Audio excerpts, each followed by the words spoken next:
नमस्कार, मैं GRS news के लिए गिरीश कर रहा हूँ। आज का ब्लॉग एक प्रश्न से मैं शुरू करना चाहता हूँ। क्या आप न्यायालयों के आदेश को ही काटने के लिए क्या सरकार अब चुनाव आयोग को भी ताकत देने जा रही है? अभी तक आपने ये देखा होगा कि माननीय न्यायालय जहाँ सरकार की राह में कांटे बनते दिखाई दिए, वहाँ सरकार ने सदन में बहुमत के दल पर माननीय उच्चतम न्यायालय के फैसले को बदल दिया है। यह बात दिल्ली के जो कर्मचारियों के सेवा संबंध में जो माननीय उच्चतम न्यायालय के 5 सदस्यीय खंडपीठ ने कही थी, उसमें भी ये देखा गया। और चुनाव आयुक्तों के नियुक्ति में भी माननीय उच्चतम न्यायालय के जो मुख्य न्यायाधीश थे, उनको भी बहुमत के सहारे हटा दिया गया। अब जो मैं आपको नए ब्लॉक में समाचार सुनाने जा रहा हूँ, वो चुनाव आयोग से संबंधित है।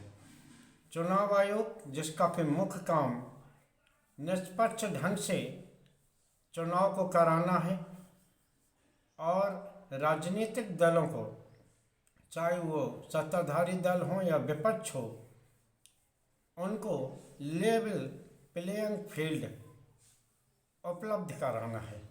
लेकिन चुनाव आयोग की प्रतिष्ठा जो गिरी है, चाहे वो हरियाणा के चुनाव में रही हो या महाराष्ट्र के चुनाव में, जिसमें कि ग्रामवासियों ने चुनाव आयोग के परिणाम को न मानते हुए खुद ही चुनाव कराने का बैलेट के जरिए ये फैसला किया।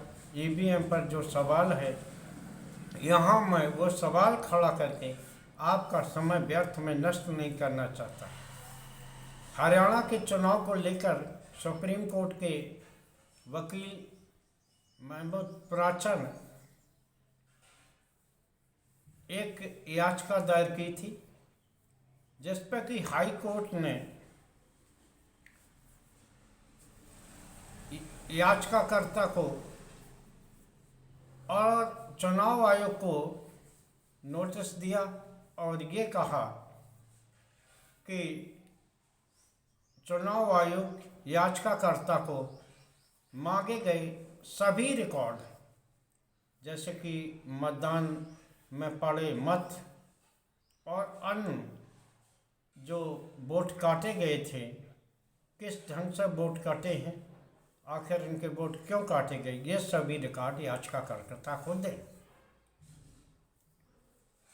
तो जैसे ही ये सरकार के संज्ञान में आया, तुरंत ही उन्होंने एक गजट जारी करके, अभी हाल में ही जब सदन, आप सभी लोग जानते कि 20 तारीख को अनिश्चितकालीन समय के लिए लोकसभा या राज्यसभा दोनों को स्थगित किया गया है,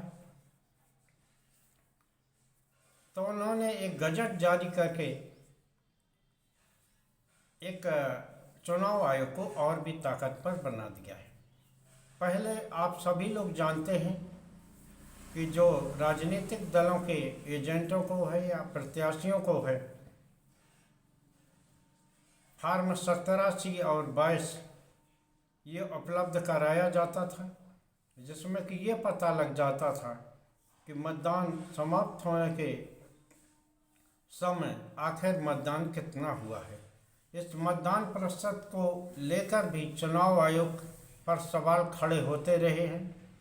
पहले जब बैलेट से ही चुनाव होते थे, तब भी शाम तक या सुबह 8-10 बजे तक इस तरह की समाचार मिल जाते थे कि आखिर कितना मतदान हुआ है।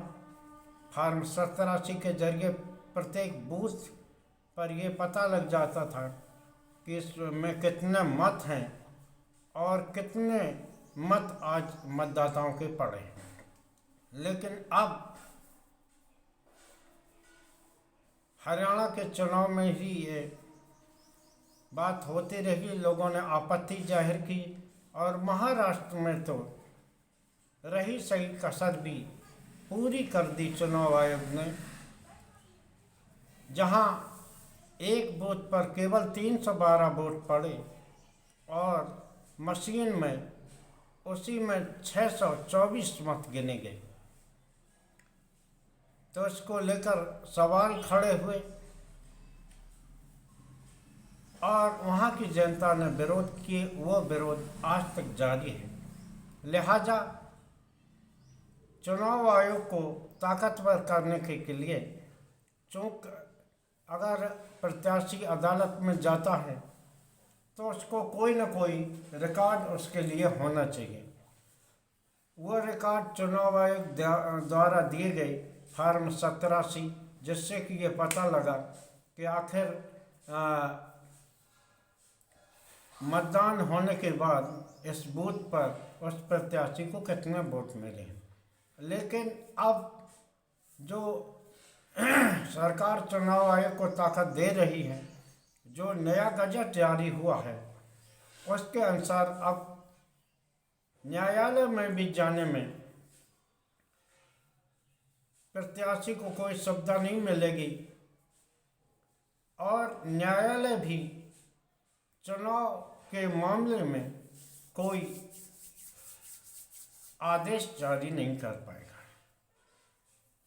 अगर ये गजट पास हो जाता है और इसको लेकर कोई भी विरोध नहीं करता है या अदालत में नहीं जाता है, तो निश्चित तौर पर आगामी समय में जो चुनाव हैं वो एक तरह से बेमानी ही हो जाएंगी, क्योंकि जिस तरह के चुनाव परिणाम हरियाणा और महाराष्ट्र में देखे गए, उसने ये दर्शा दिया है कि अगर चुनाव आयोग भी आपके साथ है तो न तो आपको किसी मुद्दे की ज़रूरत है, न वोट मांगने की ज़रूरत है और न ही उन मुद्दों की चिंता करने की ज़रूरत है जिसको लेकर सरकार के खिलाफ आम जनता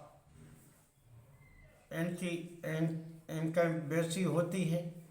उसका भी आपको चिंता करने की आवश्यकता नहीं है, क्योंकि आयोग आपके साथ है, मशीन आपके साथ है, तो आपको कोई चिंता करने की ज़रूरत नहीं है। देखना यह है इस पर विपक्षी दल क्या रवैया अपनाते हैं। दूसरा एक समाचार भी हाई कोर्ट से ही जुड़ा है। राजस्थान हाई कोर्ट ने जयपुर ग्रामीण की लोकसभा सीट को लेकर पुनर्मतगणना के निर्देश दिए। उसमें आपको बता दें कि जयपुर ग्रामीण की लोकसभा सीट पर भारतीय जनता पार्टी के प्रत्याशी राव राजेंद्र सिंह 1615 मतों से जीते थे, जबकि उसी लोकसभा सीट पर 2735 मत पोस्टल बैलेट के खारिज कर दिए गए। इसको लेकर जो कांग्रेस के प्रत्याशी थे हारे हुए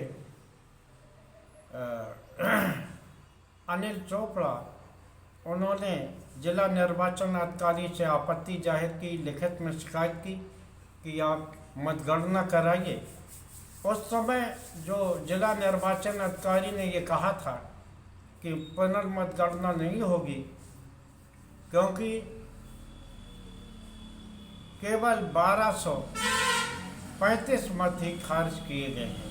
यानी एक ये नियम है कि अगर जितने वोटों से प्रत्याशी जीतता है, अगर उससे ज़्यादा मत खारिज किए जाते हैं तो वहाँ पुनर्मतगणना होगी है।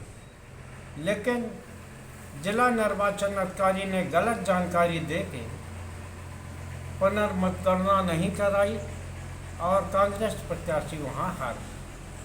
माननीय उच्च न्यायालय ने इस संबंध में पुनर्गणना के मत दिए। देखना ये है कि चुनाव आयोग नए जो नियम है जो सरकार ने उनमें ताकत दी है उसका पालन करता है कि या उच्च न्यायालय के निर्देशों का पालन करके जीते हुए प्रत्याशी जो 1615 वोटों से जीते थे उनको हरा के, क्योंकि अगर कांग्रेस प्रत्याशी जो कैंसिल किए गए 2700 कुछ वोट थे और जिसको कि नियमता खारिज करते समय प्रत्याशी को दिखाया जाना चाहिए कि आखिर ये वोट खारिज क्यों किए जा रहे, कैंसिल क्यों किए जा रहे हैं, लेकिन चुनाव आपत्ति के बावजूद जिला निर्वाचन अधिकारी ने न तो उन्हें मत दिखाए और न ही उनकी पुनर्मतगणना की मांग को पूरा किया। लिहाजा उच्च न्यायालय के निर्देश के अनुसार मतगणना होगी और वहाँ कांग्रेस प्रत्याशी अगर जीतेगा तो निश्चित तौर पर कांग्रेस की एक सीट बढ़ेगी, वहीं सत्ताधारी दल की जो कि खुद ही बैसाखियों के सहारे चल रही है उसके भी खुद का एक सीट कम हो जाएगी। देखना ये है कि सरकार कहीं इन्हीं निर्देशों को लेकर ही जो माननीय न्यायालय ने निर्देश दिए हैं इसी निर्देशों को लेकर आयोग को इतना ताकतवर कर रही है ताकि न्यायालय भी चुनाव संबंधी मामलों में कोई सुनवाई न कर पाए और न ही इस संबंध में कोई निर्देश दे पाए। आज के ब्लॉग में बस इतना ही। जय हिंद, जय भारत। आप लोगों से निवेदन है कि आप हमारा ब्लॉग देखते हैं लेकिन आप उसमें अपनी न तो प्रतिक्रिया देते हैं और न ही मेरा चैनल सब्सक्राइब कर रहे हैं। अगर आपको मेरे ब्लॉग अच्छे लगते हैं तो निश्चित तौर पर आप कमेंट में इस बात को बताएं जिससे कि हमें पता लगे कि आखिर हमसे हमारा जो कंटेंट है वो आपको अच्छा लग रहा है या आपकी उस बारे में क्या रुचि है। तो आपका ये समर्थन ही मुझको और ही ताकत देगा और अच्छे कंटेंट को परोसने में मदद करेगा। और निश्चित तौर पर अभी तक आपने अगर हमारा चैनल सब्सक्राइब नहीं किया है तो सब्सक्राइब करें और कमेंट कर हमें समर्थन दें। आज के ब्लॉग में बस इतना ही। जय हिंद, जय भारत।